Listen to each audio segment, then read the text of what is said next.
നമസ്കാരം. My divine വർഷിപ്പിലേക്ക് എല്ലാവർക്കും സ്വാഗതം.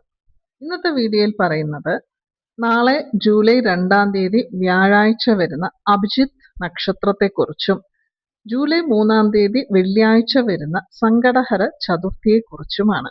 നമ്മുടെ ഏതൊരു സങ്കടങ്ങളാണെങ്കിലും അല്ലെങ്കിൽ നമ്മുടെ ആഗ്രഹങ്ങൾ സാധിക്കുന്നതിന് തടസ്സങ്ങൾ നീങ്ങുന്നതിന് വേണ്ടി 7 ദിവസം തുടർച്ചയായി ഗണപതി ഭഗവാന് ചെയ്യുന്ന ഒരു വഴിപാടിനെ കുറിച്ച് ഓൾറെഡി പറഞ്ഞിട്ടുണ്ട്.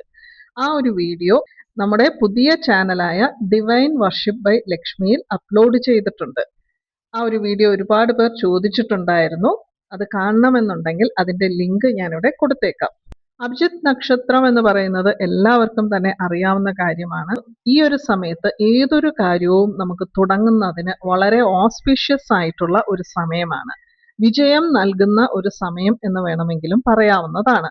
ഇത് ഇപ്രാവശ്യം അഭിജിത്ത് നക്ഷത്രം വരുന്നത് ജൂലൈ 2-ാം തീയതി വ്യാഴാഴ്ച രാവിലെയാണ്.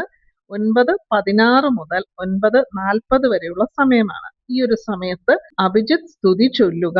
അതിനോടൊപ്പം തന്നെ ഓം നമോ ഭഗവതേ വാസുദേവായ എന്ന് 308 തവണ ചൊല്ലാവുന്നതാണ്. അഭിജിത്ത് സ്തുതി 3 തവണ ചൊല്ലിയാൽ മതി. അഭിജിത്ത് സ്തുതി ഇതാണ്: അഭിജിത ആഗമാന്തുതീര അഭിജിതാംബര നക്ഷത്രാനാം നാദതീയ ജ്യോതിനാം നളഗംഗാധര അവതാരണ ശിവസ്യ വിഷ്ണുമേദിനാം ഭവതവലാംശുത പരിപാലയ ശരണാഗത പാഹിമാം. ആദ്യം തന്നെ ചെറിയൊരു പ്ലേറ്റ് എടുത്ത് അതിൽ 2 മൺവിളക്കെടുത്ത് നെയ്യൊഴിച്ച് കൊളുത്തി വെച്ച് വേണം ഭഗവാന്റെ ഈ നാമങ്ങളൊക്കെ തന്നെ ചൊല്ലേണ്ടത്. 9:40 വരെയും നമുക്ക് ഭഗവാന്റെ നാമങ്ങൾ ചൊല്ലാവുന്നതാണ്. ഇപ്രാവശ്യം വ്യാഴാഴ്ച കൂടിയാണ് അഭിജിത്ത് നക്ഷത്രം വരുന്നത്. ഭഗവാൻ മഹാവിഷ്ണുവിനും കൃഷ്ണനും പ്രാധാന്യമുള്ള ദിവസമാണ് വ്യാഴാഴ്ച എന്ന് പറയുന്നത്. ആ ഒരു സമയത്ത് ദീപം കൊളുത്തി നാമം ചൊല്ലാൻ ആരും തന്നെ മറക്കാതിരിക്കുക. എല്ലാ മാസവും വരുന്ന അഭിജിത്ത് നക്ഷത്ര സമയത്ത് നമ്മുടെ ഒരേ ഒരു പ്രാർത്ഥന നമ്മൾ പ്രാർത്ഥിക്കുകയാണെങ്കിൽ നമുക്കത് സാധിച്ചു കിട്ടും. അഭിജിത്ത് നക്ഷത്രം എന്ന് പറയുന്നത് ഉത്രാടം നക്ഷത്രം അവസാനിക്കുന്നതിന് മുൻപുള്ള 12 മിനിറ്റും തിരുവോണം നക്ഷത്രം ആരംഭിച്ചു കഴിഞ്ഞുള്ള ആദ്യത്തെ 12 മിനിറ്റുമാണ്. ഇന്ത്യക്ക് പുറത്തുള്ളവരാണെങ്കിൽ അവിടെ ഉത്രാടം നക്ഷത്രം എപ്പോഴാണ് അവസാനിക്കുന്നതെന്നോ അല്ലെങ്കിൽ തിരുവോണം നക്ഷത്രം എപ്പോഴാണ് ആരംഭിക്കുന്നത് എന്ന് ദൃക്പഞ്ചാംഗിൽ നോക്കി അതിനനുസരിച്ച് ദീപം കൊളുത്തി നാമം ചൊല്ലാവുന്നതാണ്. ഇനിയിപ്പോൾ ഈ ഒരു സമയത്ത് ഓഫീസിലൊക്കെ ആണെങ്കിൽ കുറച്ചു നേരമെങ്കിലും ഭഗവാന്റെ നാമങ്ങളെങ്കിലും ചൊല്ലാൻ ശ്രമിച്ചാൽ മതി. വീട്ടിൽ ഉണ്ടെങ്കിൽ മാത്രമേ ദീപം കൊളുത്തി നാമം ചൊല്ലാൻ സാധിക്കൂ. യാത്രയിലാണെങ്കിലോ അല്ലെങ്കിൽ ഓഫീസിലാണെങ്കിലോ 24 മിനിറ്റ് നേരം ഓഫീസിലിരുന്ന് നാമം ചൊല്ലാൻ സാധിച്ചു എന്ന് വരില്ല. അപ്പോൾ ഒരു 1-2 മിനിറ്റ് ഓം നമോ ഭഗവതേ വാസുദേവായ എന്ന് ചൊല്ലി പ്രാർത്ഥിച്ചാൽ മാത്രം മതി. ഇനി നമുക്ക് സങ്കടഹര ചതുർത്ഥിയെ കുറിച്ച് നോക്കാം. അതിനു മുൻപ് നിങ്ങൾ ആദ്യമായിട്ടാണ് ഈ ചാനൽ കാണുന്നതെങ്കിൽ സബ്സ്ക്രൈബ് ചെയ്യാൻ മറക്കരുതേ. ചാനലിൽ മെമ്പേഴ്സ് ആകാൻ ആഗ്രഹമുള്ളവർക്ക് ജോയിൻ ബട്ടണിൽ പ്രസ് ചെയ്ത് മെമ്പേഴ്സ് ആകാവുന്നതാണ്. മെമ്പേഴ്സിന് പേഴ്സണൽ ഡൗട്ട്സ് ചോദിക്കുന്നതിന് ഞാൻ എൻ്റെ വാട്സാപ്പ് നമ്പർ കൊടുക്കുന്നുണ്ട്. ഇപ്രാവശ്യം ചതുർത്ഥി തുടങ്ങുന്നത് ജൂലൈ 3-ാം തീയതി വെള്ളിയാഴ്ച രാവിലെ 11:20 അവസാനിക്കുന്നത് ജൂലൈ 4-ാം തീയതി ശനിയാഴ്ച 12:39. എപ്പോഴും നമ്മൾ ചതുർത്ഥി വ്രതം എടുക്കുമ്പോൾ ചന്ദ്രോദയം സമയം നോക്കിയാണ് ചതുർത്ഥി വ്രതം അനുഷ്ഠിക്കേണ്ടത്. അപ്പോൾ അടുത്ത ദിവസം ഉച്ചയ്ക്ക് 12:30 വരെ ചതുർത്ഥി തിഥിയുണ്ട്. പക്ഷെ അന്ന് രാത്രിയിൽ ചതുർത്ഥി തിഥിയല്ല, ചന്ദ്രോദയ സമയത്ത്. അതുകൊണ്ടാണ് 3-ാം തീയതി വെള്ളിയാഴ്ച സങ്കടഹര ചതുർത്ഥി വ്രതം അനുഷ്ഠിക്കുന്നത്. ഓരോ ചതുർത്ഥി വ്രതങ്ങൾക്കും ഓരോ പേരുകളുണ്ട്. ഈ മാസത്തിൽ വരുന്ന സങ്കടഹര ചതുർത്ഥിക്ക് കൃഷ്ണ പിങ്കള ചതുർത്ഥി എന്നാണ് പറയുന്നത്. കൃഷ്ണ പിങ്കള ചതുർത്ഥി എന്ന് പറയുമ്പോൾ കൃഷ്ണന്റെ ആ ഒരു നിറവും പിങ്കളം എന്നിവിടെ അർത്ഥമാക്കുന്നത് നല്ല സ്വർണവർണം എന്നുള്ള അർത്ഥമാണ്. അപ്പോൾ നല്ല കറുത്ത് നല്ല സ്വർണവർണ്ണത്തിലുള്ള ഗണപതി രൂപത്തെയാണ് ഈ ഒരു ദിവസം ആരാധിക്കുന്നത് എന്നർത്ഥം. ചതുർത്ഥി വ്രതം അനുഷ്ഠിക്കുന്നതിന് വെള്ളിയാഴ്ച രാവിലെ സൂര്യോദയത്തിന് മുൻപായി ഉണർന്ന് കുളിച്ച് നമ്മുടെ വീട്ടിലെ വിളക്ക് കൊളുത്തി ഭഗവാന്റെ നാമമായ ഓം ഗം ഗണപതയെ നമ 108 തവണ ചൊല്ലി ഭഗവാന് കറുകമാല സമർപ്പിച്ച് വ്രതം തുടങ്ങാവുന്നതാണ്. അതിനുശേഷം അടുത്തുള്ള ഗണപതി ക്ഷേത്രത്തിൽ പോയി നമ്മുടെ കഴിവിനനുസരിച്ചുള്ള വഴിപാടുകൾ നടത്താം. തേങ്ങ ഉടയ്ക്കുന്നവർക്ക് തേങ്ങയും ഉടയ്ക്കാവുന്നതാണ്. ചതുർത്ഥി വ്രതം അനുഷ്ഠിക്കുമ്പോഴെപ്പോഴും സന്ധ്യയ്ക്കാണ് പൂജകളൊക്കെ തന്നെ ചെയ്യാറുള്ളത്. കൃഷ്ണപിംഗള ചതുർത്ഥിയിൽ എന്താണ് നമ്മൾ ചെയ്യേണ്ടതെന്ന് പറഞ്ഞാൽ, ഭഗവാന് 3 നെയ്ദീപങ്ങൾ കൊളുത്തി ഭഗവാന്റെ നാമം ചൊല്ലുക എന്നുള്ളതാണ്.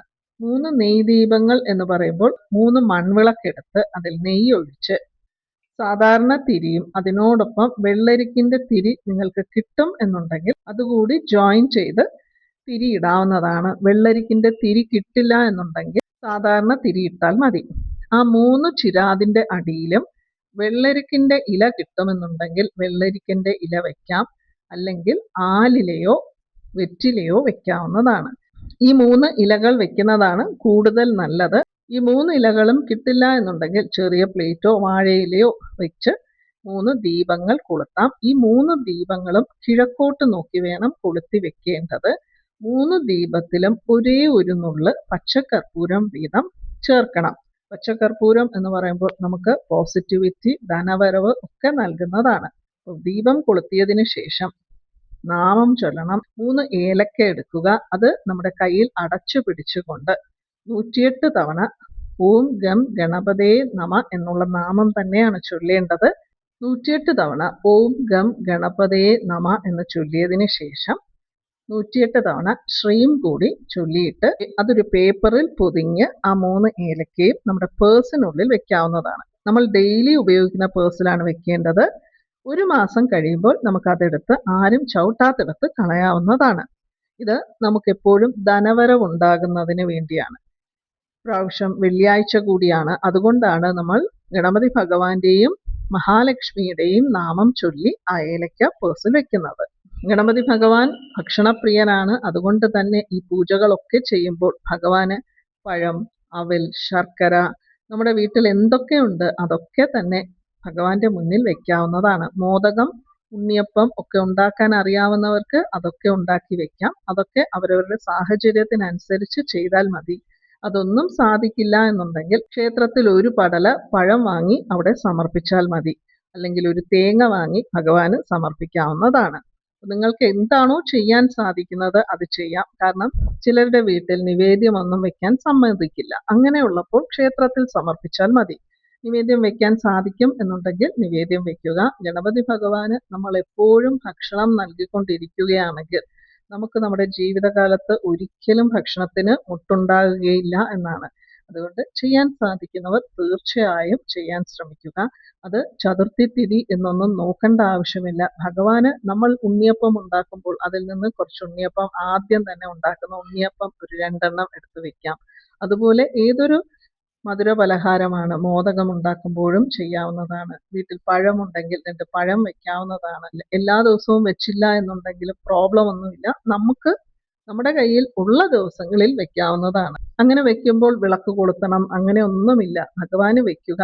ഒരു 5 മിനിറ്റ് കഴിഞ്ഞ് നമുക്ക് അത് തിരിച്ചെടുക്കുകയും ചെയ്യാം. ഞാൻ ഉണ്ണിയപ്പം, കൊഴക്കട്ടയൊക്കെ ഉണ്ടാക്കുമ്പോൾ ഉള്ള കാര്യമാണ് പറഞ്ഞത്. ഒരുപാട് നേരം ഭക്ഷണ സാധനങ്ങൾ അങ്ങനെ വെക്കേണ്ട ആവശ്യമില്ല. 5 മിനിറ്റ് കഴിഞ്ഞ് തിരിച്ചെടുക്കാവുന്നതാണ്. സങ്കടഹര ചതുർത്ഥിയിൽ നമ്മൾ ചൊല്ലേണ്ട മറ്റൊരു നാമം എന്ന് പറയുന്നത് സങ്കട നാശന ഗണപതി സ്തോത്രമാണ്. ഇത് 1 തവണയോ 3 തവണയോ ചൊല്ലുന്നത് വളരെ നല്ലതാണ്. എല്ലാ ദിവസവും ഇത് ചൊല്ലുന്നത് നമ്മുടെ സങ്കടങ്ങൾ മാറുന്നതിന്, അതുപോലെ കടങ്ങളൊക്കെ മാറിക്കിട്ടുന്നതിന് വളരെ നല്ലതാണ്. എല്ലാ ദിവസവും ചൊല്ലാൻ സാധിച്ചില്ല എന്നുണ്ടെങ്കിൽ പോലും മാസത്തിൽ വരുന്ന 2 ചതുർത്ഥി ദിനങ്ങളിലും ഈ ഒരു നാമം ചൊല്ലുന്നത് വളരെ നല്ല ഫലങ്ങൾ നൽകും.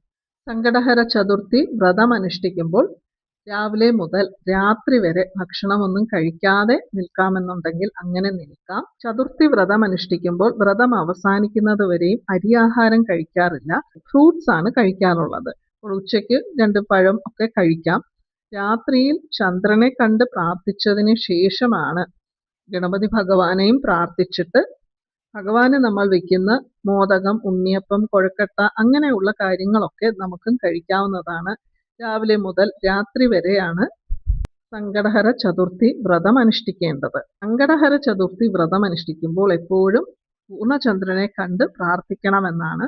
ഇനിയിപ്പോൾ എന്തെങ്കിലും കാരണവശാൽ മഴ കൊണ്ട് നമുക്ക് ചന്ദ്രനെ കാണാൻ സാധിക്കില്ല എന്നുണ്ടെങ്കിൽ മൊബൈലിൽ പൂർണ്ണചന്ദ്രന്റെ ഒരു ഫോട്ടോ നോക്കി പ്രാർത്ഥിച്ചിട്ട് ഗണപതി ഭഗവാനെയും പ്രാർത്ഥിച്ചതിന് ശേഷം വേണം വ്രതം അവസാനിപ്പിക്കേണ്ടത്.